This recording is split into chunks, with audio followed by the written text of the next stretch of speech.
Hello साथीहरू, नमस्ते। के छ हालखबर? सन्चै हुनुहुन्छ होला अनि हामी पनि सन्चै राम्रै छौँ। अनि यता हामी चाहिँ आज छहरा हेर्नको लागि यहाँ पहाडमा आएका छौँ।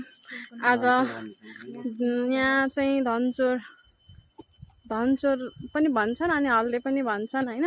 यहाँ धेरै उ छ। यहाँको भ्यू हेर्नु कस्तो राम्रो, कस्तो दामी भ्यू छ हेर्नु त। वाउ, कति दामी छ। पहाडमा त यति शीतल, यति आनन्द, यहाँ यति राम्रो छ नि भ्यू। दामी छ, दामी हेर्नु त कति दामी छ। अनि हजुरहरू त बुटोलतिर हुनुहुन्छ होला, या कोही अब अलि धेरै नै गर्मी भएको ठाउँमा पनि हुनुहुन्छ होला। हामी त यहाँ पहाडमा आएर यति आनन्द लिएका छौँ।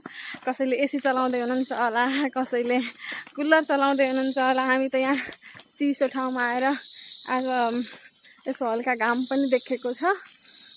घाम पनि एकदम आनन्दको छ, न गर्मी हुन्छ न केही, शीतल हावा चलिरहेछ। अनि हामी चाहिँ आज झरना हेर्नको लागि हिँडिरहेछौँ।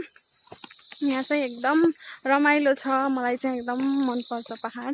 हजुरहरूलाई कतिको मनपर्छ भनिदिनु होला। अनि हामी छहरा हेर्न जाँदैछौँ, त्यहाँको भ्यू पनि हामीले देखाउँछौँ। हामी यहाँ छोरी छिन् अनि त्यसपछि बुढा हुनुहुन्छ। हामी चाहिँ जाँदैछौँ अब भ्यू हेर्न। अब हामी जाँदैछौँ, तर अब त्यहाँ कतिको रमाइलो हुन्छ के हुन्छ अहिले हामीले चाहिँ देखाउँछौँ। यहाँ चाहिँ एकदम चिसो, एकदम आनन्द छ हैन। अब हामी जाँदैछौँ, एकदम राम्रो ठाउँमा जाँदैछौँ। के हुन्छ कस्तो हुन्छ हामी देखाउँदै गर्छौँ। तर आज हामी यहाँ पहाडमा आएको पनि धेरै दिन भइसक्यो। मैले एउटा पनि ब्लग बनाएको थिएन। आज चाहिँ बनाउनु पर्यो, राम्रो ठाउँमा जाँदैछु भनेर बनाइरहेको। अनि यहाँ चाहिँ एकदम रमाइलो पनि छ हैन, एकदम आनन्द पनि छ। हामी पनि बुटोलैदेखि आएको।